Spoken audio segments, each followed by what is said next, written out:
Over the last couple of weeks, we've been looking at how to make quilts more sustainably. But what do you know about the quilt makers that came before us? What motivated their practices and influenced their designs? What techniques were deployed to be as economical with their fabric and fibres as possible? Did they make their quilts alone? And how did quilt making change with the introduction of the sewing machine? This week, we're going to hear from historian Deb McGuire, who lifts the lid on all these questions and explains how we can reintroduce some of these practices into our making future. Please don't go anywhere for a couple of minutes because this episode is super fascinating. Welcome to Check Your Thread, the podcast that will help you sew more sustainably. My name's Zoe and I'm obsessed with sewing. I've been blogging about it for over 16 years and I'm the creator and host of the popular handmade wardrobe challenge Me Made May. But, like many people, I've become increasingly concerned about the climate crisis and I'm looking at the way that my lifestyle contributes to it. So in this podcast, I'll be nerding out about making clothes and quilts whilst exploring how to minimise the negative impact that it may have. I really hope you'll join me in this journey. Hi lovely listener, thank you for choosing to press play on this one. I hope you're doing well today. Did you have a chance to listen to last week's episode yet? People have been kindly letting me know that they got a lot from that one, which is so awesome to hear. A listener named Marianne from North Carolina kindly emailed me this week with an additional tip. Marianne writes, "Hi Zoe, first, love your show. I just listened to the sustainable quilting tips and I have a good one. One of your listeners mentioned joining pieces of batting together. I do that and agree that you cannot tell when used for a quilt. My tip is that most long arm and quilt shops are happy to give you their leftover batting. Sometimes there's even fabric attached as it was at the end of a quilt. Thanks for a wonderful show. I often listen while sewing instead of watching TV so I can concentrate on what I'm doing." Thank you so much, Marianne, for sharing that one. I love how all the tips we shared in last week's and Marianne's here are mostly about using existing resources creatively and also would save you a bunch of money in the process. Thanks so much this week to Sarah and Diane for signing up to support the podcast via Patreon. And big thanks to existing patron Bridget for upping the amount of their support. Much obliged to you all. If you've been digging the Check Your Thread episodes of late and want to keep seeing them pop up in your podcast feed, please consider signing up to support my work by visiting patreon.com/checkyourthread. There you'll be able to get a vibe of the type of additional stuff I share in the feed, the mending meetups, opportunities to submit stuff for forthcoming episodes, show notes and my free Pattern Friday blog post that ping straight into your inbox, not to mention the community chat spaces that you could participate in. If you like what you see, or you're not bothered about all that but still want to help keep the podcast afloat, you can then do so for any amount that makes sense to you. A popular amount is the cost of a cup of coffee each month, so if you can spare that, I'd be super grateful. If you can't, then please continue to enjoy the podcast and perhaps consider doing me a solid by sharing about it with your crafty friends. So let us get into today's actual episode. This is the third and final episode in the Quilting More Sustainably mini-series, although I'm sure it won't be too long until quilting is spoken about directly on the podcast again. And in the meantime, there's some other great quilting-related episodes for you to enjoy on the feed. There's an episode with improv quilt legend Sherry Lynn Wood. That's episode 116. And there's two with incredible quilt artist Heidi Parks. Those are episodes 105 and 106. And there's denim-obsessed quilt artist Elu Hernandez. You can hear him in episode 26, and that was later replayed in episode 149. And the very lovely quilt maker Shelley Summer, who spoke about quilt making back in episode 19. But back to today's. I'm so happy to be bringing you this episode with the quilt historian Deb McGuire to wrap up this mini-series. It's just super interesting and brings so much additional depth to the topic that we've been talking and thinking about. And at time of recording, we've just had International Women's Day, which is super timely as the history of quilt making really is also their social, political and economic history of women. Definitely head to the show notes for this one on the website checkyourthread.com, and there you'll have the links to everything mentioned in this episode and some pictures of Deb's own work. So until next week, take care of yourself, take care of your loved ones. As always, try and get creative and resourceful with the materials you already own, and enjoy. Thank you so much for agreeing to talk to me for the podcast. So could you please fill us in by telling us who you are, where you are, and what fills your days? Oh, well, thank you for having me. So my name's Deb McGuire. I am in the countryside, sort of outside Oxford, between Oxford and London. And who I am? So, well, I'm a quilter, and so I make quilts, but I also study them. I currently work at London College of Fashion. I'm completing my PhD there, but I also wear a lot of other kind of quilty hats, where I am an advisor to the Quilt Collection, which is a lovely collection of historic quilts up in York, associated with the Quilters Guild, and I write a magazine column. Oh, what magazine do you write for? I write for a magazine called The Quilter, which is a kind of members magazine for the Quilters Guild, and I write a column there, so a quarterly column, which is called Notes on Quilting. The idea is that it's looking backwards in order to kind of look forward. So what can we learn from the past? What parallels can we see when we think about kind of modern quilting questions? So I look at everything from, how we make our quilting more sustainable, how we think about how we display quilts and examine them, and, lots of different things. Oh, that sounds so good. I can't wait to get into a bunch of that. So correct me if I've got this wrong, but your focus of your studies currently is quilt making, specifically frame quilting in the British Isles between 1780 and 1920. Is that right? Yeah, although I've slightly stretched my period because I couldn't fit it all in before 1920. I'm going up to 1939. That's anyone who's done a PhD will know there's creep. But yes, so that's what I'm looking at. You just can't have the cut-off. Interesting stuff keeps happening, doesn't it? It doesn't suddenly stop. Well, this is it. You never want to exclude any kind of period. But yeah, so I'm interested in quilting as a practice rather than quilts as objects. So I'm writing about what people did and why they did it and what it meant. I mean, I'm obviously getting to look at and think about lots of really beautiful quilts as well. So I, one of the best things about my, PhD work is that I get to go and look at quilts in museums and collections and private hands all over the country. Oh, I bet you get invited into all sorts of interesting places, don't you? Oh, I really do, yeah. I've been up some ladders and in some dusty corners. Well, and also I think because my project is looking at kind of emotions in quilts, what they meant to people. And so I'm kind of like surveying their collection with a slightly different focus. So I think what tends to happen is that most museums have like their kind of prize piece, and that's the one that people want to see. But I'm only interested really in the stories behind them, not necessarily what they look like. So, I look at their accession records, at the letters that have gone between families when they offer quilts to, be accessioned by museums. And so I'm sort of asking them to see really obscure things. You're like, I want the bag it came in. And they're like, why? Yes, exactly that. I'm always going through all the kind of bits of paper and the little things that are pinned onto the back, and so I really get to see some fascinating quilts. I mean, I see all the ones that weren't finished, the ones that were damaged, that don't get displayed in museum exhibitions and things, because often, the quilts that people love the most are the ones that got most worn out. Absolutely. Same with garments.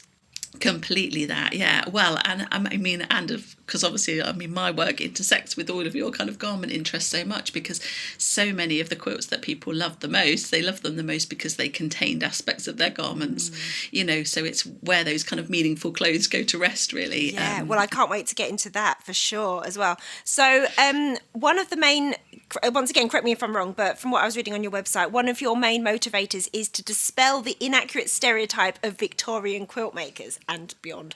So what is the stereotype that comes to mind that you're trying to unpick? Excuse the pun. Yeah. Well, I suppose the thing about stereotypes is that they exist because they're partly true. Right. And so in this case, I think the stereotype exists because it was mostly what history got recorded. So when we ask people about quilters in the past, they tend to think about it's that classic stereotype of the kind of idle Victorian housewife. And, so much academic study has shown that, these women were not idle, very few of them. But also, my work shows that quilting was done by a much broader, set of households. And lots of that information already exists. That's not, I've not discovered that, but what I'm doing is putting the kind of focus on that and saying, if we think about all the different types of households, how much diversity can we see, and there we really see a whole load of other sorts of quilt makers. Because I think part of the issue is that the people who, those women kind of making patchwork, little hexagon patchwork tends to be what people think of as well.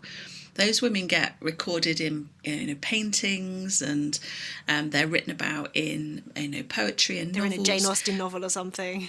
Yeah, exactly. But part of that is because the people who are making those records are also kind of middle class men. Yeah, that's their wives. But the women who are working in cottages out in the countryside, who are working on, steamships travelling between Newcastle and Norwich, people who are making quilts for, their kind of labourers on a farm, those sorts of people, no one was really recording them. They weren't the subject of paintings.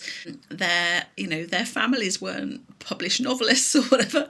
So, we have to look in different places to see them. And so really what I'm trying to do is broaden that idea so that when people think about, who was a quilter in the past, that they see something broader. And the reason for that, I suppose, is that it's quite difficult to relate, isn't it, in our kind of modern world, to that idea of having to fill up time. We're all trying to kind of make time for these little moments. But, when you actually look back at ordinary quilt makers, you really see how they had exactly the same problems. Sure. I mean, when you were having to do all your laundry by hand, you were growing food in your garden, you were, all of the kinds of, complexities of childcare and work, and making, they're all there in the history all the way back. It's nothing new. And I think there's a lot we can kind of learn from, and a lot of kind of comfort we can take, I suppose, from thinking about creativity as something that kind of comes out of the chaos and isn't something that's kind of born of, leisure and time and space and money and resources and all of those things. These were really resourceful people. So I think it kind of gives hope to us all. The creative from the chaos, I love that. So what was it that gave you the first hint that the idea of the Victorian housewife wasn't the whole picture? Well, I mean, I suppose the first place is thinking about looking at old quilts, because I think part of that stereotype is quite joyless. The idea that these women didn't have anything else to do, and so they were just making patchwork in order to perform a kind of type of femininity, and that they didn't love what they were doing. And I think when you look at old quilts, it's really clear really quickly that these are people have lavished love and care on these. And so I think the first place really is there, and then the second is kind of women's own voices. So there aren't loads of resources, historical resources for women, but there are when you start kind of looking beneath and behind and around. So, we can see the kind of traces of women's lives in, diaries and account books that their husbands left. We can see aspects of it in sort of social history when it first started to get collected at the beginning of the 20th century. When we look at those, what we hear over and over again is this idea that women love what they were doing, that they were, creatively engaged in what they were doing. And I think, once you start to kind of understand that this was something that was born out of a kind of creative engagement, you start then asking why, what was it for? And, we have a kind of modern conception that art was about or is about performance and audience. And I think, when we look back in time, we're sort of searching for that same kind of feminist ideal amongst women, but they're doing similar things but in just slightly different ways because the context is so different. So they're making objects that their community will look at, that speaks to their family, amongst friendship groups. So, all of these kinds of places where we might think about their kind of art as being an expression of, their identity and, what they love, that's all still happening, but it's just being done, in a different kind of environment, really. We still have a kind of ambivalence about needlework, as like women in the 21st century. And you see that in the ways that it's been written about. there's a sort of reclaiming of it as a sort of feminist tool for, kind of art and protest. But there's also a slight kind of ambivalence about domestic making and the idea that just making for pleasure and for people that you love, for your friends or your family, people are still slightly uncomfortable about that and about kind of championing it. Yeah. Absolutely. It often gets put to the bottom of the things to do pile, doesn't it? It's always relegated. Whereas, I mean, we've said this before, that maybe more stereotypically male pastimes such as playing golf or going to watch the football. Obviously, women do engage in those things as well. But somehow those kind of things, they almost like, that's prize. Like, oh, I'm going to do this. It's not something that needs to be kind of, squeezed in around the edges of life. Yeah.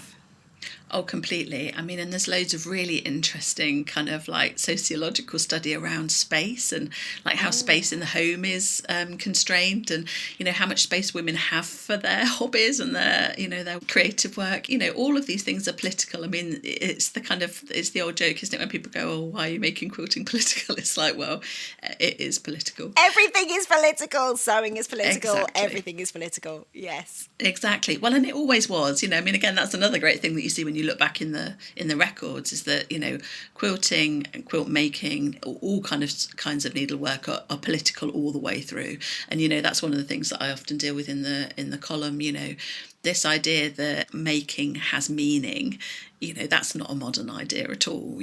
That's something that's always been hung on how women spend their time, and men too. So I mean, quilt making in the past, there's lots of male quilt makers in the past, and their sort of co-opting of all of the kind of values and things that go alongside quilt making is also much debated. So there's quilt making is and all kind of needleworks are potent objects, and that's part of the reason I think why we're still so interested in them today, because they tell us a lot about the past, but in learning that, they also tell us a lot about what we're valuing today and what we might value in the future too.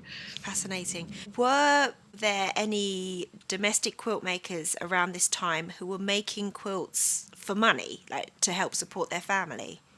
Yeah, so I mean, quilt making was, pretty much always made for money, as well as for, family, friends, household, employees, all of those things. And it changes over time. So, that as we kind of go through from the 1680s through, you see different kind of waxing and waning of the amount of work that is being done for money and the places where that work's being done and how it's being organised. But, again, I mean, in terms of kind of labour relations and minimum wages, there's a lot of information about how quilt makers were paid in the past. Not very much, obviously, and how they're exploited. I mean, anyone who's even tried any quilt making knows how long it takes. So I can't imagine that their hourly rate was very comparable to anything that you would see as a living wage. No, absolutely. I mean, it's always been kind of laboursome, but obviously it also gave women kind of agency, like it was a way of earning a living in a time when there weren't, many other ways sometimes. I mean, there's some lovely sources about apprenticeship. So like in the middle of the 1700s, there's a book written basically for parents about finding your child an apprenticeship. And it basically gives you a guide to all the different kinds of work that's available in London, and it tells you really like whether or not it's a good long-term prospect. Oh, wow. And so I think in a time when I was thinking about this the other day because I was listening to something on the radio about AI, and they were talking about which jobs will be obsolete, and really it was a similar period. When you think about all of the kind of change that was coming down the line. Sure, the mechanisation of things. Exactly. And they're already addressing that. They're talking about which jobs have a future and which ones don't. So basically, all our impulses are the same in a way. All our concerns and impulses are the same. Yeah, I mean, I suppose some things are the same and some are very different. And so, people always have bonds, and they always have kind of emotional engagement and attachment with other people and with their communities. But the world that they're kind of doing that in changes a lot, and the way that they kind of perform that changes a lot. So, and the language, I mean, like the kind of use of words to describe how people are feeling really changes over time. And so, there's lots of complexity to looking at that. It's really fascinating because on the one hand, we kind of have this feeling that I can imagine what it would be like to be somebody in that period. And you definitely feel that when you're kind of touching their needlework, and kind of running your fingers over like a silk petticoat, quilted petticoat or something like that. And you think, gosh, I can completely imagine making this. But then the other side of that is that, people, that their world was so different from ours that in lots of ways we probably can't get back into their kind of...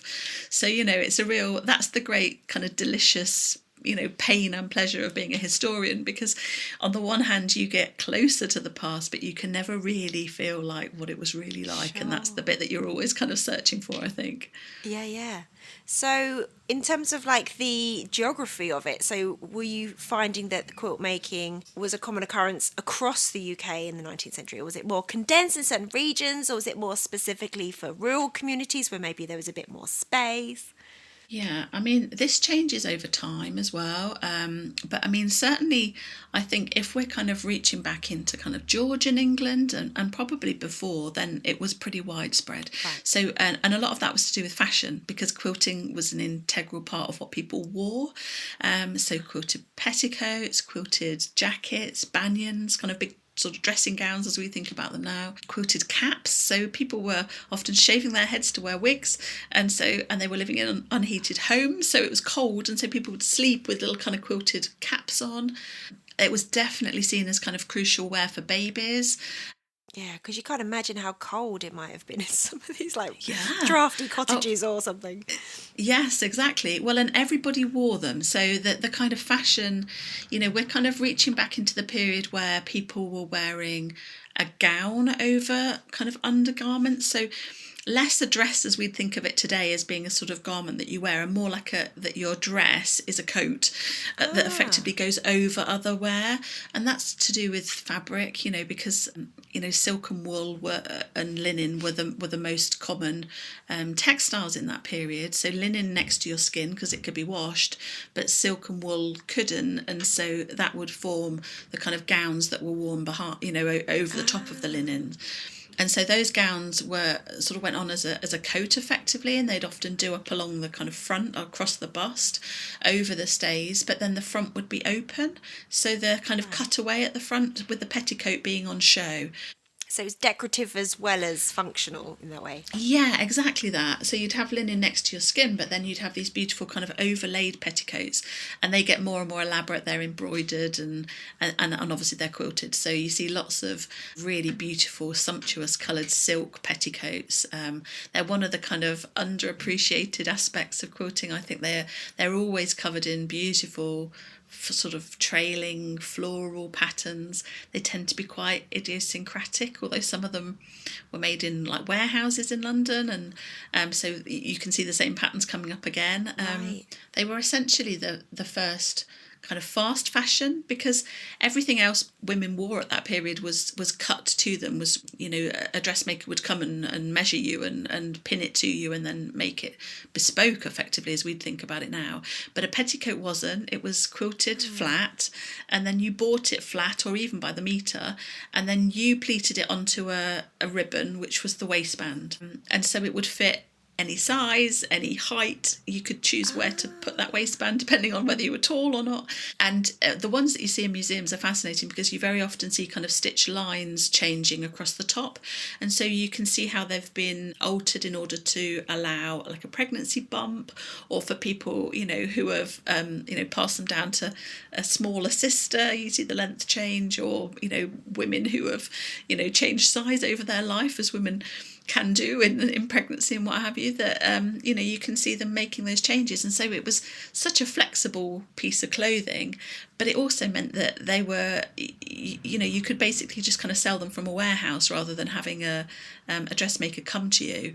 And they were being shipped to America. This was the kind of period before the American Revolution, so were a huge market, and you see real differences in the ones that were made in Britain to the ones that American women were making themselves kind of on the eastern seaboard. And so these petticoats, they're made in factories, so they're just heaps of, I'm assuming, women, but maybe not, hand quilting, like as a job rather than sitting at home with their goats and children and stuff.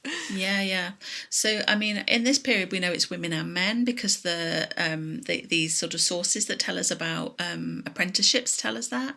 Right. They still say it's mostly women, but, men as well. And so it's women of all ages. I mean, the reason we know so much about these women is that anything that was kind of prosecuted as a crime in that period that went through the Old Bailey, the records were kept and they've been digitised. And so we basically know about these women through the petticoats that got nicked. And they were very frequently stolen because, they were such great objects to kind of pass on.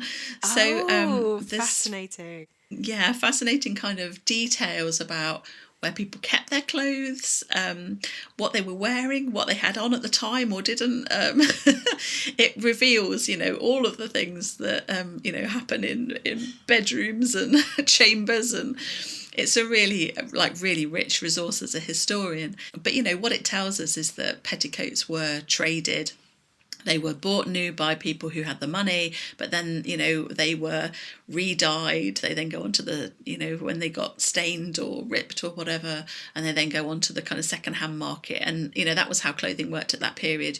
You could still be wearing quite high elite sort of clothing, but that it would pass down through the kind of classes and then end up, on kind of rag markets. And so most of these petticoats are being stolen to be sold on. There's a fence. The fence is normally a kind of middle-aged woman. She's a textile sort of dealer, and she's asking no questions about her stock, and she's passing it on really quickly. Oh, she sounds hilarious. Yeah, she's in the pub, so she's basically coming into the kind of local tavern and she's saying, oh, anybody need a petticoat? And it's gone straight away, and it's three hands distant from her by the time that anybody catches up with it. This is amazing. Yeah, but you see, what's so interesting is that the reason that people do catch up with it is because if you made your own petticoat, you can attest to it in court. So you can say, I recognise the hand, Yeah, and so women always, there's repeatedly in the records, women say, it was my work, it's my own work. And so it's effectively a signature, like in a period where people aren't necessarily able to write their name, they've still got a characteristic stitch or pattern or design. I was going to say, how did they personalise their own work? Or did they? Yeah, they weren't writing their name on things in that period necessarily. And I think that's to do with how we kind of think about kind of identity and authorship. Artists didn't necessarily sign their work in that period, so it's a different kind of understanding. What you do see is laundry marks. So most people's laundry was done, unless you were like in a kind of, great big house and you had your own laundry staff, most people's laundry was done at a laundry external to their home, so it was taken out. And so you had to mark your laundry, otherwise you might not get mixed up. Your linen shift looked the same as somebody else's, and that's really why girls learnt to embroider, so that they could mark, because they cross-stitched their initials onto their clothes. It's like a tag in the back of your school jumper. It's exactly that, but you had to write the whole thing, you had to cross-stitch it, and and then you see that kind of change. Basically there was a dye invented that was colour safe. It was called Coventry Blue, and it was like a revelation. So then you could just write your initials on it, and that's, it actually weirdly corresponds with the sort of beginning of the decline of people making cross-stitch samplers. That they're not necessarily directly linked, but okay. I think that's like another episode. Yeah. That's so interesting. This kind of bit, sorry to just interject there, but because what you've just really reminded me of, then I sometimes teach sewing classes, and I used to teach a lot of like beginner sewing classes, and I always used to warm up the room by getting everyone to introduce themselves and maybe talk about why they wanted to start sewing, why they wanted to attend the class. And a lot of the times they were like, oh, my mum used to sew our clothes, or my nan used to sew all our clothes. And I always started thinking, like, because they were thinking very wistfully, because they had these lovely like memories of, their mum making their clothes and stuff. And I started to have this little like inner voice thinking, yeah, but did she want to? I wonder, it's very lovely. It's a lovely idea. And obviously, you're providing for your family, and there would definitely be some joy in that. But I wonder if when ready-to-wear clothing was much more expensive and we didn't really have the option but to make our own clothes, that would have been a burden. That would have been a chore for some people, and that makes me think about the same, we have this idea of that, the sample makers of it being this beautiful art piece, but as soon as they didn't have to, how many of them were like dropping that like a ton of bricks, Oh, completely. And I think, that kind of push and pull between the kind of nostalgia of the past and the kind of grasping of technology in the future is something that runs all the way through all of these textile histories, and I think that probably it's not necessarily as cut and dried as, because both things coexist. So there's nostalgia at the same time as there's, kind of a desire to move on. And you see that at each point that there's kind of technological change. So, for quilt making, a big thing is the introduction of cotton, and kind of printed cotton designs. And so you see again, people kind of talking nostalgically about, the time before that and what quilts look like. And then you see it when sewing machines come in, you see there's some really interesting kind of quilts that basically record that tentative way that we engage with new technology. So, you'll see a beautiful kind of hand-pieced quilt, and then somebody has made just one line of machine quilting and then gone, oh God, no way, this is going to be way too hard. And then they've gone back to hand quilting the rest of it, So really, I think when you look at quilts and you think about technology, anywhere where there's time-saving techniques available, women grasp them, but they grasp them in places that aren't. So, for example, like the really kind of densely quilted whole cloth quilts where there's no pattern in the fabric, all the pattern comes from the sewing. Yeah. Very often they're finished around the edge with a sewing machine. So there's hours and hours of intricate hand sewing, and then they've gone, right, well, we're done now, round we go. And those two things don't, it's not one or the other, it's about like which work do you enjoy doing and which work do you not. And also like the limitations of a sewing machine are huge when it comes to quilting, and that technology's tried to kind of solve that by creating long arm quilting machines and sort of digitally program machines that can kind of stitch for you. But the thing about a sewing machine is it can never stop. It can't jump between pattern pieces. It has to be a continuous line, and that really limits what your pattern can look like. But I also think there's more than that, in that I think, although burdensome sewing has always been a burden, and that's true now as it was then, I'm sure like in dressmaking, I love hand sewing, hate sewing up hems, there's still sewing you like and sewing you don't like. Yeah, you're rehemming the school trousers. Yeah, oh, exactly. No, or like curtains, or, there's types of sewing that you just wouldn't choose to do. And sewing machines come straight in for that. So things like people did an awful lot of long seams, like before sewing machines, like sheets and things like that. All of those become straight on the sewing machine. But quilting was something that it was something more than just the sewing. And I think, that's partly, knitting's the same. It's like, you can make a garment on a machine, but people have always still chosen to hand knit. And I think with quilting, you can make a quilt on a sewing machine, but there's always some people who will always choose to hand quilt. And that's something that's quite hard to pin down in the kind of historical record, but you do see it there. It's a practice that's more than just the function. It's something that, actually brings joy and pleasure and calm. And, quilting is a rhythmic kind of stitch in the same way that knitting is. And all of those sort of crafts, maybe like spinning on a wheel, or, that have that kind of rhythm, that kind of heartbeat to them. There's something kind of about our bodies that responds to that. And I think, like in sort of modern, kind of parlance, we'd talk about it as like mindfulness or flow state and... Yeah, exactly. Flow. And, we have all these kind of ways of describing. And I think the kind of psychology of that and the neuroscience of that is also, today able to kind of explain to us why that is. But in the past, people, they didn't necessarily know why they felt that, but the very fact that they continued with the practice of it suggests to us that there was something more than just the function of making. Yeah, otherwise as well, why would there be all these intricate designs? Why don't you just make it the most basic thing possible otherwise? Yeah, exactly. And sewing machines, when they were introduced, they really quickly proliferated, and you see them in all different parts of society. I mean, I was going, were they not super expensive when they first came out? Well, they were expensive to buy, but you could rent them. So you see them in kind of rural. I mean, I was looking. There's a lovely quilt that I was doing some work on recently. It's in the Quilters Guild collection at York, in the quilt collection, and it's a quilt by a lady called Agnes Bentham, and she's a really great kind of exemplar, if you like, for all of these things, because she was the daughter of a seasonal labourer.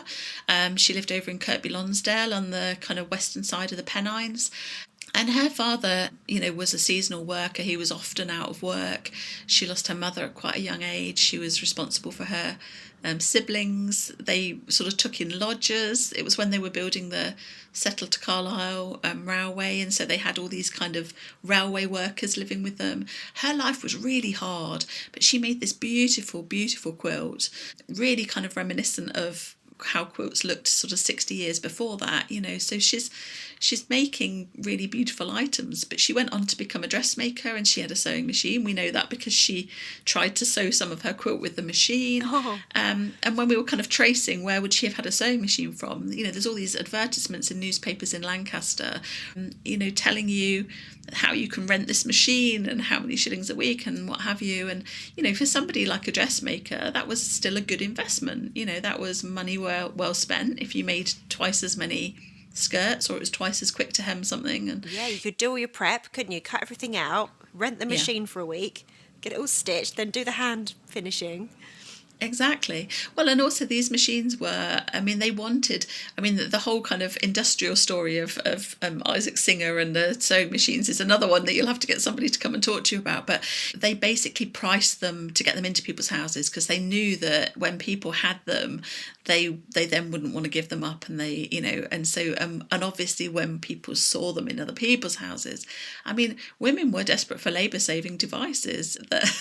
That the kind of intersection of labour saving in the home, and then the rise of us sort of turning sewing away from something that women talked about as work and into something that we now call a hobby, and all the kind of associations that go with that. Those two things are completely linked. And that it's not always positive. To a certain extent, we've kind of used the idea that our labour has been saved to sort of trivialise the labour that we then spend on, making things. And maybe before that period, some of that labour was more valued, and it was seen as something more important, more intrinsic. And you see that again, in the kind of way that people spoke about quilts that were made within families. They were left in wills, they appear in inventories, they appear in letters. Men talk about them as important objects of their family kind of history as well as women. There's this sort of idea of the frippery that comes around the word hobby sometimes, and that people can sometimes associate with that, isn't there? Quilts are very much seen as kind of objects of family history, and like a piece of prized furniture or something. Yeah, exactly that. Well, in just the same way that, when you think about things that people have carved, or, like kind of Welsh spoons, and, like all knitting kind of sheaths and things, there's all these other kind of objects of what sometimes gets called kind of folk art, but essentially is kind of, ordinary people's art. All of those objects, we don't really have any difficulty understanding the things that men made in those contexts as being art today, but we're still sometimes a bit ambivalent to the things that women made, especially when those things also have a use.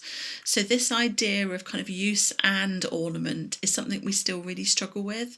The idea that it's not art if you use it. Maybe it's not art, but there's art in the use, there's art in the craft. And, and those are the kinds of issues that still kind of hang around when we think about, the ways that women spend their time. Yeah. It's a bit like the whole, like, how a chef is valued compared to a cook, in that kind of way. Completely. So during this period that you've been studying, how much of it is going on using a quilt frame, and like what is it? How ubiquitous were those? And also, I was just thinking then, when you were talking about the benefits of quilting, was most quilting being done, maybe not in the factory obviously, but were they being done on your own? Were they part of a group? Like, was it a bunch of people were people working on their own quilt, or was there people contributing to one quilt, but there's a number of people working on them? Yeah, completely. There's so much to say in this. So I mean, I suppose the practicalities of quilt making. So all quilts were made on a frame, every quilt, until sewing machines. You start seeing sewing machines in quilts in sort of quilt construction about 1870, but they're not really sort of suitable for doing the quilting part. I think we have to kind of make a separation between patchwork and quilting. So you see sewing machines used for patchwork all the way through from the kind of end of the Victorian period. But for quilting, I mean, really until the 1980s, 1990s, when sewing machines started to get the capacity for free motion quilting, which is sort of like the technology of that is that there's a sort of stitch regulator, so that no matter how fast you move the fabric underneath, you still get the same size stitch. And that's really quite kind of complicated technology. And so really quilt frames are the only tool, after a needle and thread and a pair of thimbles, is the only tool that's part of the kind of history of the quilt until, at least the 1980s perhaps. And that's why I find it so fascinating that it's been so forgotten. So the work that I do with my sort of fellow frame quilter and academic and friend Jess Bailey, who she's an art historian, she works at Edinburgh University, but some of you will probably know her through the quilt work that she does online, public library quilts. We got to kind of talking about quilt frames and about how unusual it was to find somebody else who used a frame. And obviously, being a historian and a quilt historian, we quite quickly then went on to why does nobody care about this? And so we worked together on a project called Within the Frame, which has a website, withintheframe.co.uk. And the purpose of that work is really to kind of bring the frame back into the centre of understanding about quilting. And that's so important because when you understand the labour of it, you then see the people. And I think, a lot of quilt history has been told through the quilts. And part of that is to do with this idea that the quilt kind of became part of kind of art history when we started hanging them on walls like paintings, and then they were valued in the same way as paintings. And that was massively important and hugely significant. But what we gained, we also lost, in the sense that we then sort of lost something about the makers and the way they were made and the labour of making it. And so we're kind of looking at the quilt frame and saying, if we use the quilt frame as our kind of focus, then it brings back into consideration all of the kind of world that came around it. So your question was, who's making quilts on these frames? And the thing about the quilt frame is that it's a huge tool.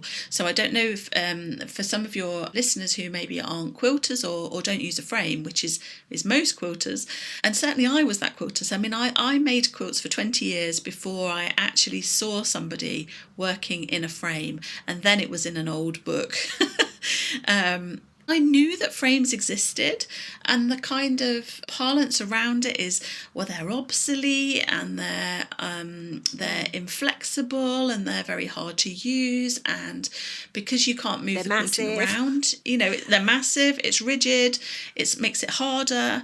And I sort of just went, oh, okay, fine, sure. Because that seems, those sort of narratives about progress, we all hear them all the time. Yeah. It's new, so it's better, But when I started doing the kind of historical work I'm doing, because I'm looking at making, the process of making, it's always situated in a place with other people and who's there. And I'm seeing these kind of vignettes of making, and I'm thinking, well, this is not what those paintings of Victorian women are showing, because in those paintings women are always alone, so they're always alone, they're always sat in a chair, they're very demure, some drafty parlour, exactly that, in their lap, like they're contained. And when you start thinking about the quilt frame, it's huge. So the frame has to be as big as the width of your quilt. So it is a huge object, and people did not live in bigger houses in the past, and they lived in the same houses. I mean, all the kind of Victorian and Georgian houses that we see today, but they were stacked full of more people, like families were bigger. People kind of lived, in closer proximity to each other. So how did quilt frames work? Well, of course, they gathered people around them. And a big part of our kind of work is looking at, this idea of kind of sociability and community, because that's the other kind of part of what you see when you look at quilt frames. So There's lots of misconceptions about this and lots of kind of different sort of ideas. People understand the concept of the quilting bee. It's a very kind of American term. It's a term that kind of emerges in America in the 1820s, and it's all about this sort of idea of resourcefulness and community gathering, and you see the same kinds of stories around building houses together and bringing in crops together, and it's about a sort of communality that is the kind of myth of America, like that kind of idea of the pioneer. And in Britain it's something quite different. We don't have that same history. So in Britain, quilt making was still communal, but it was tended to be kind of family groups, neighbourly groups, friendship groups. I mean, a lot of my kind of work is around looking at exactly those bonds. When we think about women in the kind of traditional history, we see them born with their father's surname and then married to their husband. And obviously when we think about women's lives, their lives are kind of characterised by bonds that don't appear in written form. So friendship, neighbours. Yeah, not so traceable on a census. Not traceable on a census, and often sometimes disguised on a census. So things like sisters are really hard to always see because they've got different surnames, and so it doesn't necessarily make it clear that they're sisters, like if you just encounter them in a record of a name of a maker or whatever.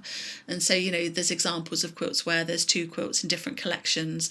They've both got their maker's name, but the maker's names clearly don't connect in any way unless you happen to be able to do the genealogy to put them together. Yeah, so a lot of my work is about kind of what I call matriarchal networks.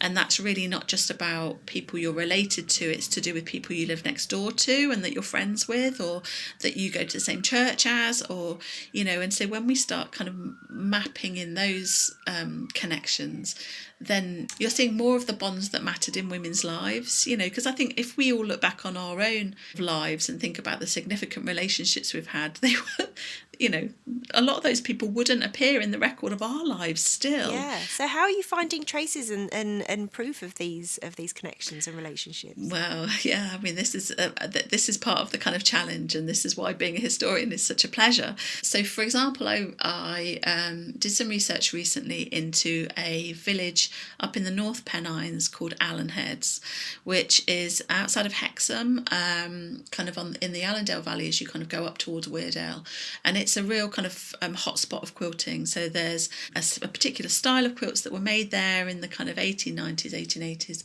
through to the 1930s, and we know something about one of the makers. And there's all sorts of kind of stories about her that got recorded at the beginning of the 20th century, and some of them just didn't kind of ring completely true to me. It was this kind of idea that there was a man and he was a creative genius and he designed this amazing quilt and then all the women copied him, and nothing in my history suggested that was how ideas kind of came about. They always came about between women, and they always came about between networks of women, groups, communal sort of development of ideas. And it's kind of a classic in art history, this idea of the kind of solitary male genius who has this idea coming out of nowhere. It's a real kind of common trope. And so I thought, I don't know, I'll have a little poke around in the census to see if I can find out some different stuff. And that basically kind of ended up being about a year-long kind of research obsession, where I ended up tracing all of the friends and sort of family members and apprentices of this woman by literally taking the census and walking up and down the street in the census and looking at who lived next door and then looking at what their job description was. Now, all of these women were quilters or quilt designers, so there were people drawing the pattern on them.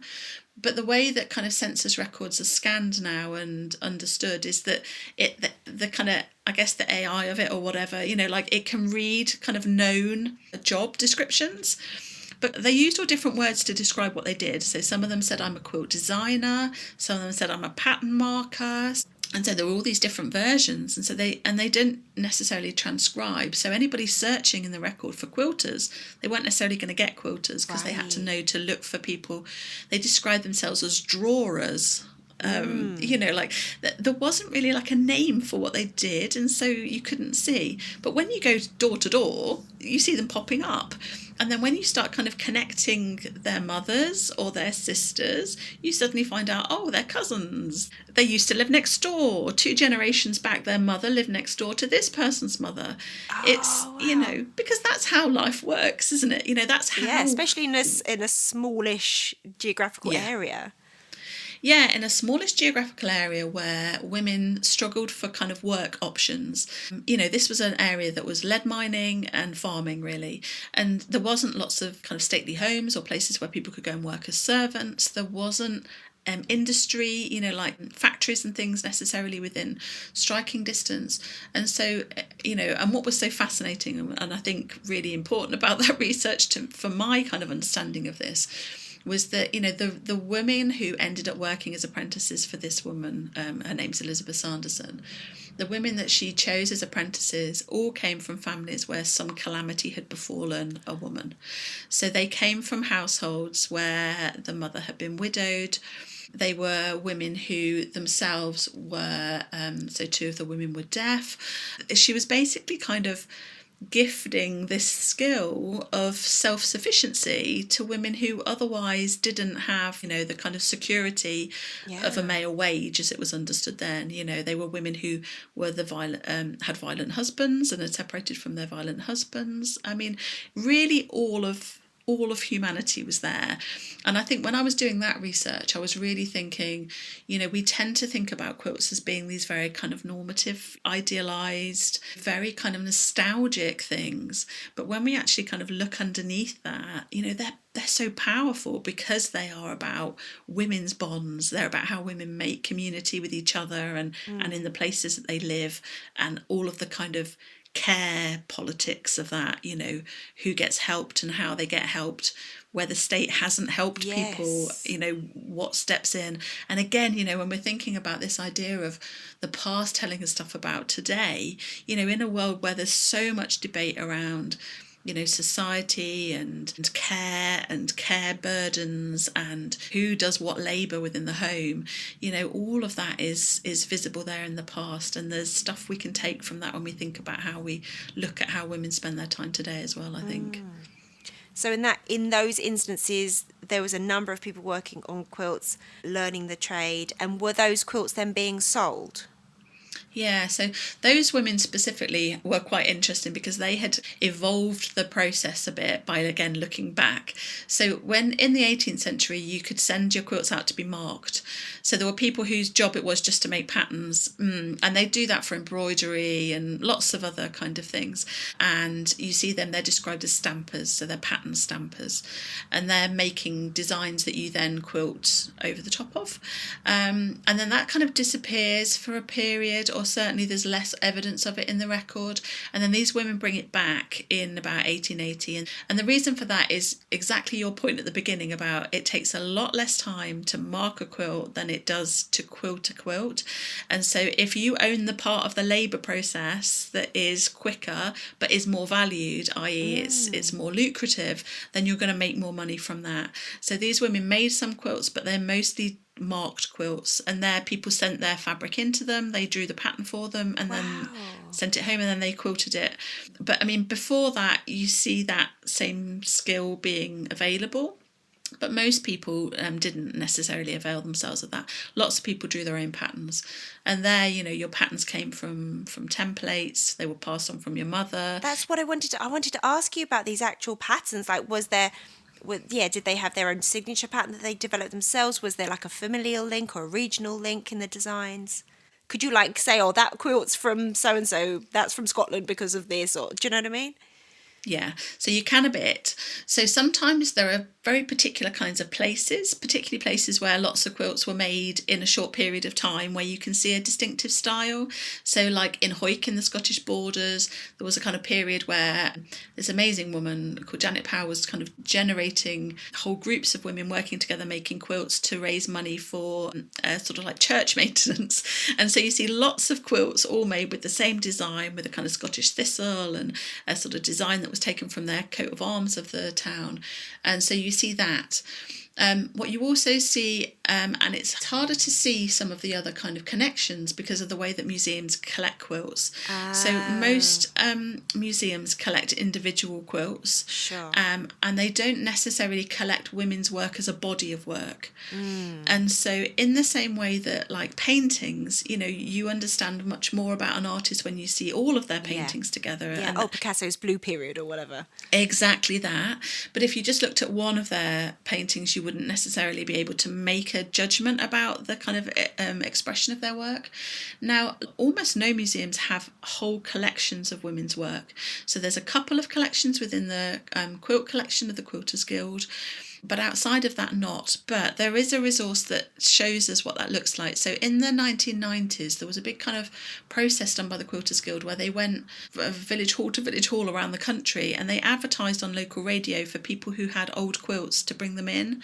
And when people bought in the quilts in private hands, they often still had family collections, and in those collections you can see really strong themes between what was made, either quilts that were all made by the same woman, or more frequently quilts that were made either by 2 or 3 generations of women in the same family, or sisters across a family, because again, it's just obvious, isn't it? What you see is what influences you, and if you're making alongside your sister, then you're going to use the same fabric but in slightly different ways. If you're reliant on learning to quilt from your mother, which almost everybody would have been, then you use the patterns that she has, the templates that she has, but you maybe just arrange them in a slightly different way.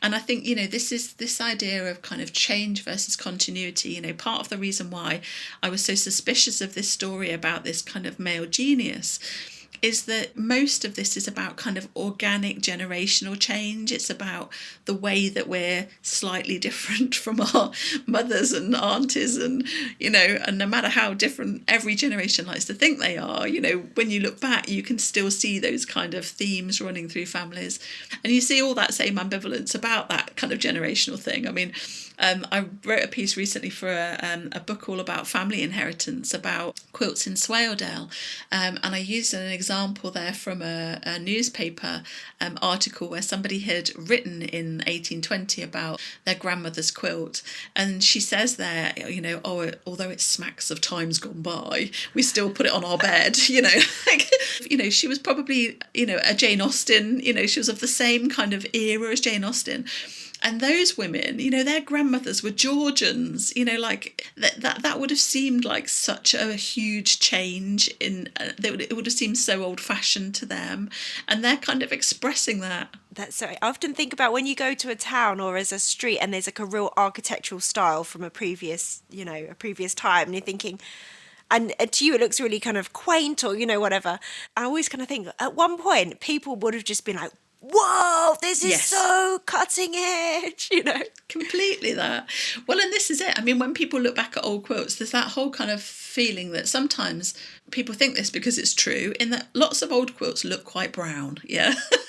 And so you hear from people who are like modern quilters, they're like, oh, but it's not colourful, but actually when you go back and look at them, the fabrics were completely revolutionary. I mean, the idea that patterned fabric, cotton with patterns printed on it, was something that ordinary people's lives was made of, solid fabric. It was it was dyed linen, it was dyed wool, and it was the kind of natural dyes. Yeah.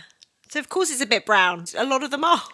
Exactly that. Well, and then when when they start getting printed fabrics, So when did printed fabrics come through?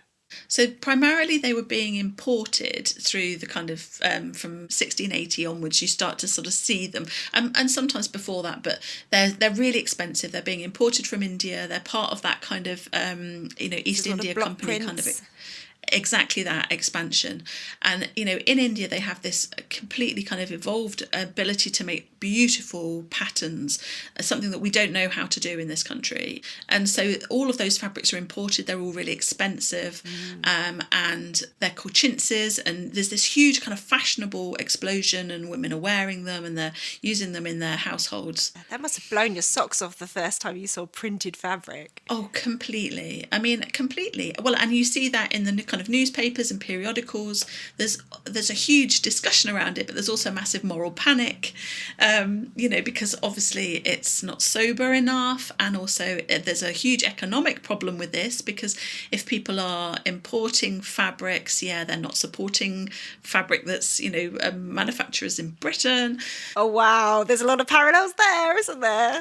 Oh, absolutely. And then you see it again in the Victorian age when they discover aniline dyes, so chemical dyes. Right. And so once you get that kind of incoming technological change in the fabrics that are available, the colours that are available, and the kind of quality of those colours, so the different shades that suddenly become available to everybody, again you see that, and that's why those little kind of crazy quilts, they're called, so sort of silk patches that are all sewn over each other with embroidered kind of lines around the outside. That's why those sorts of quilts become such a huge trend, like obsession. Everybody's making them because you can, fabrics are now coming in all these kind of jewel-like colours that, are so kind of crisp to their modern eyes. So those sorts of quilts and those sorts of colours are all being used by fashionable, makers, people who are buying fabric, and they're not necessarily buying kind of yardage, they're swapping, they're selling. And so from the shops and markets and sort of chapmen that come around to your door, you can buy patches, and that's true for 150 years, 200 years. We see that in diaries, men's diaries, talking about, going to town and bringing home their wife or, niece or daughter or whatever, bits of fabric for patchwork. Jane Austen writes to her sister telling her to, get some more patches because we're stuck, we haven't got anything left to work on. There's this constant kind of theme about how collaboration is kind of at the heart of this making. So even if it's not more than one woman working on the individual quilt, she's doing it in an environment of sisterly friendship, aunties, mothers, etc. Because, that's how women's lives really were. So I wanted to ask you more about what materials. So I'm imagining that for maybe like the kind of more working class quilts, there's a lot of incorporating old clothing, or maybe more broadly as well, lots of old clothing and household textiles, things like that. What's being used for the back and the middle and so much. So fabrics are always recycled. So even in kind of elite homes with, the finest fabric, because that fabric is so expensive, it then gets reused. So, gowns, fabric that was gowns goes into quilts. Quilts get turned into clothing, so when people are wearing quilted petticoats, you could turn a quilt into a petticoat. And you see that in some of the crime records, people saying that they've seen their bed quilt walking down the road, somebody's wearing it. And so, you see those, and at that stage, kind of like woven silks and things like that, they're just really expensive fabrics, and so they're always going to get reused all the way through. In terms of, the kind of difference between different classes, I think, again, this changes massively through time, depending on, kind of disposable income and availability. But I think it's fair to say that clothes are always a significant part of the fabric used in quilts at all periods. And sometimes there's more interest in new fabrics, particularly when new innovations come about. Sure. So like in the 1820s, or kind of 1810 through to 1820, there's this huge proliferation of printed fabrics, and part of that is like commemorative kind of fabrics. So for each of the kind of royal occasions, you get fabrics that are printed, with the crest of the king, for example, and then you see that incorporated in lots of quilts for a period of kind of 10 years. Although the reuse of fabrics tends to be connected with poverty, actually reuse of fabric was normal for everybody, so it's not really so simple. And I think sometimes there's a sort of tendency to immediately think that because something uses reused fabric, that it must have been from a household that was poor. That isn't the case. And the opposite is also true, in that we often think that because something is very finely stitched, it comes from a household, it's kind of middle class or upper class. And again, that isn't necessarily true. And so I do quite a lot of kind of genealogical work around makers to sort of look at really the the circumstances that this quilt was made in, and being able to do that, I can then sort of piece together, you know, like what it meant, you know, why were they choosing these fabrics. I mean, my favourite quilts are the kind of the ones that have bits of fabric pieced together before they're then even made into a hexagon or a square, or a, because you know that was precious fabric, you know, and the lengths that people do go to in order to reuse fabric. I mean, so often in quilts there is fabric that is already darned, so these beautiful little tiny darning stitches on pieces of fabric that then appear in a seam, so you know it wasn't done after the quilt was made, it was part of the fabric that was already used.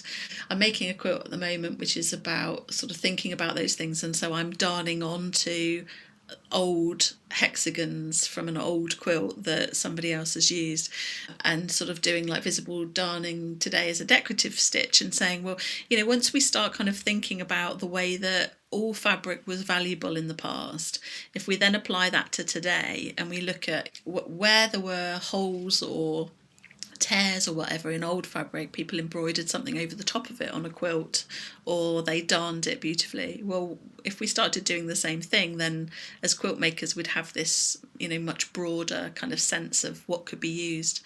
I mean, the quilt frame is so important for this, and a lot of the kind of focus of what we're doing within the frame is about reminding people of these processes, because the thing about modern quilting or contemporary quilting today is that the kind of agreed understanding is that it's got to be quilting cotton, and it's got to be cotton, because that's the way that you stop the layers kind of shifting apart and you don't end up with it getting kind of rucked up. Now, the quilt frame doesn't care about substrate, you know, like you can basically put a piece of wool next to a piece of silk, next to a piece of cotton, and because it's all held rigid on the frame, all fabric is up for grabs, and we see all sorts of fabric in old quilts.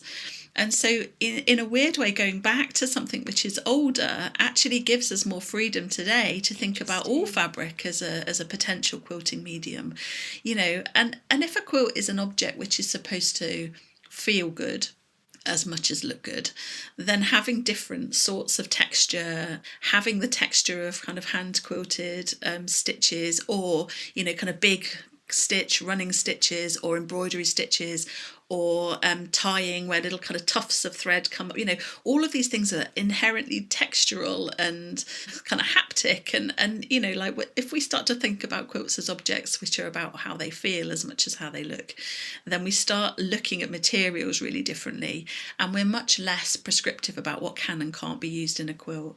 Yeah. So what have you found in the layers of some of those quilts you've been looking at? Oh, I mean, everything. I was telling a friend who's an artist, a lady called Ruth Singer, who makes beautiful, really kind of thoughtful artwork using textiles and old textiles and history. We were comparing our phone camera reels, looking, because she's also really interested in kind of detail. So I have all these mad photographs, which is basically like me sort of sticking my kind of iPhone into a hole in a quilt, you know, like not into the holes, curators, but like getting as close as I can to. So, I mean, what's in the middle of quilts is something that completely fascinates me, and also something that's kind of changed the way that I make. So, I mean, obviously today, if you're a quilter and you make a quilt, you buy wadding as a sort of separate layer of fabric, effectively, and you layer it in between the layers.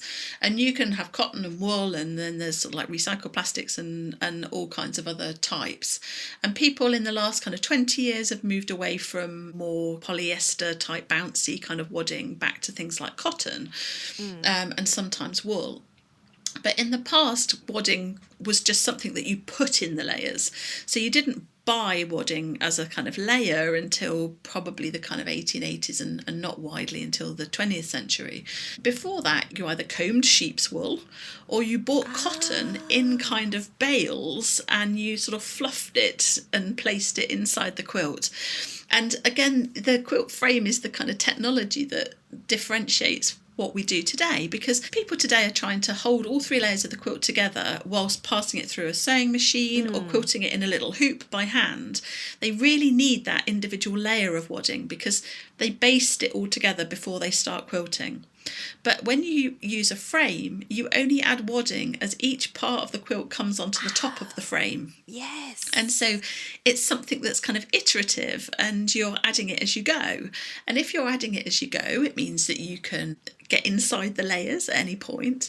So you can comb wool, using kind of carders. So just wool top, and place that inside. Now, in the past, you see every sort of animal hair that you can imagine going inside quilts. So there's long horse hair. I mean, a big kind of issue around wool use in the UK is around the sorts of qualities of fleeces. So, what can be dyed and what can't be dyed, what's kind of more wiry and bouncy versus what's kind of softer. And obviously for clothing, what the kind of fashion industry really wants is fleeces that are easy to spin into nice strong fibres, and then are nice and soft and take dye colours really well. Yeah. So basically you're looking at white fluffy sheep here. White fluffy sheep, check. White fluffy sheep, tick. In Britain we have lots of wiry sheep here, kind of brown sheep. Brown wiry sheep. And obviously in the past what we had was lots of brown wiry sheep. And so that kind of wool is perfect for quilts because it's wiry, it's bouncy. Yeah, it's not going to get matted so easily because it's got more structure. Exactly. It's got a really nice amount of loft. As long as it's not white and it doesn't show through the fabric, but if you're doing patchwork or lots of different colours, then all the kind of browns and blacks and all of those other kind of colours of sheep's wool is perfect. And you see all of that wool inside old quilts. You see some other so lots of clothes inside quilts, so still plackets. I have encountered the placket of a long john. Poking in one hole. Fascinating. No way. What is this? Blankets. Yeah. Well, I mean, again, it's back to this idea that if it's about warmth and texture, really well washed old clothes have a really lovely drape.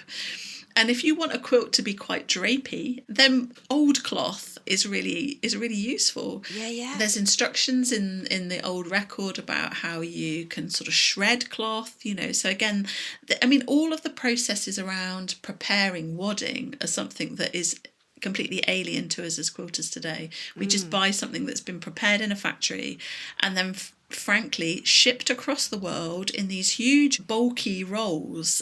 And this is, part of my kind of motivation is that buying wadding that's come from Australia, America, wherever, when I look out of my window and there are sheep in fields, seems to me madness. Yeah. And and so much about living a sort of more ecological craft life are really hard and really complicated to change, but some things are really simple. So for example, within the frame, we have resources there for people who want to source wool near them. So we recommend that people go to a small flock mill. So there are mills around the UK that process wool for small flocks, so people who are more likely to have kind of specialist, sheep, not commercial sheep, and they get their wool processed there. And most wool, when it's processed, is separated out long fibres from small fibres. So long fibres, they spin easier, they make wool that's less likely to break, and the short fibres are waste.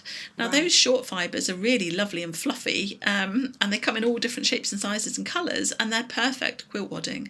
So being able to kind of connect makers to places where they can make these sorts of choices is part of the kind of future facing work that we're doing as well.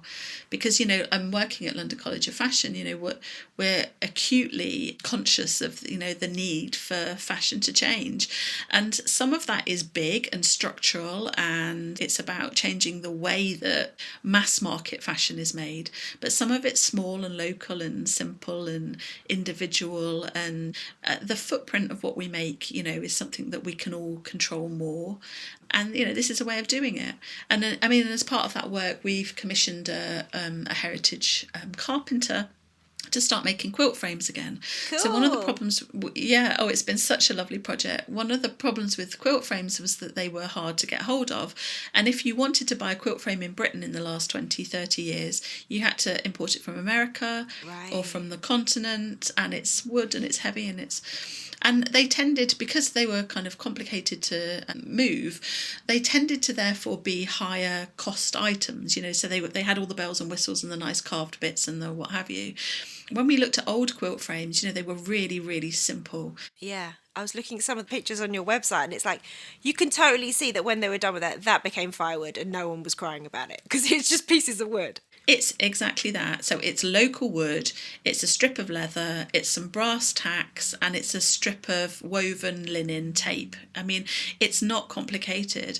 And people were commissioning them from their local carpenter, from the wheelwright, even from the butcher. He must have had a sideline in, people. It was basically anybody that could turn their hand to a bit of carpentry. Yeah. So these weren't complicated things to make. And so, but they're not commercial. So we went to a heritage carpenter and said, can you make this to the plans, to the descriptions that have come out of our historical research? Cool. And can you make it as cheap as possible? Because what we want is to get quilt frames back in the hands of new makers, people who are trying it for the first time, people who want to kind of incorporate the frame into what they're creative making. And those frames are now going to artists, to new quilters, to young quilters. They're going to museums and places that want to create moments for people to come together. And obviously quilt frames are a really nice way for people to gather around. And I think, in the same way that people often talk about with all sorts of crafts, knitting, sewing, hand sewing, when your hands are kind of busy, it's easier for people to sometimes share. And so there's lots of ways that quilt frames can kind of facilitate community interactions.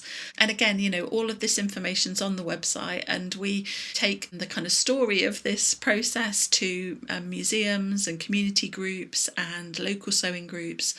We talk about it to, anthropologists and art historians and really anybody who will listen. Podcasters. But in order to kind of make it something that is just more top of mind for people, because I think although this is about looking at the way that people live their lives in very different conditions to today, some things are still the same, or certainly the kind of tools within our hands remain the same. When we sometimes think about, historical research, we think it's about the past, but really it's about understanding ourselves and the future and the way that we go forward. And I think, as we all kind of think more about the impact that we have on the world and the choices that we make, the everyday choices that we make, certainly things like our kind of crafting life is an area where we can make small changes. And I think, the women of the past, they had a lot to tell us about how we make every piece of fabric last, how we really understand the meaning of things, that things have meaning and association, and how there's actually a richness to that rather than a kind of scarcity. I mean, I made a quilt called Waste Not, Want Not, which you can see all the quilts that I've made and the kind of historical research that sometimes informs them on my website, which is plainstitch.co.uk. But I made a quilt there where I made it out of completely recycled fabrics and reused fabrics and sort of charity shop fabrics. And it was quite a long time ago now, at a point where people were starting to kind of think about this sort of thing. And as I was sort of making that, I was talking about, how much greater creative pleasure there is in scarcity. When you can walk into a shop and buy any colour, any pattern, sometimes quilters become a bit jaded by that. And I actually found searching for the perfect piece of fabric. I mean, at one stage, the perfect piece of fabric was a tea towel, because it just had the right thing on it for that quilt. And it's like, that idea that we're making objects that remind us of the past, that remind us of the ordinariness of our everyday lives, but that's where all the kind of heart and emotion lives. I think really these ideas are not revolutionary. They actually connect us perhaps more securely to what quilting was always about. Objects of the heart, objects that are kind of craft as a care action, as a way to connect us to people and to communities and to places and to care for those places as well as the people that we make the quilts for. And so, yeah, I'd really encourage anybody to, if you're interested or intrigued or think about using a frame, do go and visit our website within the frame. The quilt frames that we've been working with the carpenter to make, and really our job is really just as an advisory role, you know, so this is now sort of part of his kind of commercial offering, but we obviously advised on what they should look like and should be like. And one of the things we said there was make small frames. So one of the things in the historical record is also that people had a range of different sizes of frames that you could just swap out, because you know you're not always making a king size bed quilt. Not everyone's got space for that, but you know you can also then fit a small frame, you know, and it can rest on your sofa arms or on the windowsill or on the kitchen table or between the two sides of a galley kitchen. And, you know, so we're hearing all these kind of amazing stories from people about the pragmatism of quilting. And I think, you know, if there's anything that people kind of take away from listening to this conversation, it's that idea, the pragmatism of needlework, you know, it was about how people made do and made beautiful things out of, you know, what was around them. I mean, I really hope that if you're a pragmatic maker, that you'll consider that there's perhaps something you know, in looking at some of these histories in how you might think about how you make going forward. So yeah. Oh my goodness, you just like, I was like, yes. Everything you just said, like you just touched on so many of the things and the messages and the things that I've taken away from making this podcast for the last nearly 4 years. Like, yeah, all of that, all the resourcefulness, the creativity, the joy and expression and inventiveness that can come from restriction or some kind of constraint, whether that's imposed by yourself or by, you know, by your circumstances. Absolutely to everything. Yeah, amazing. So I know you've mentioned your websites a couple of times, but just once again, could you just let us know where we can find you and your work online? Yeah, brilliant. So if you want to look at things I've made, so my kind of creative practice is at plainstitch.co.uk.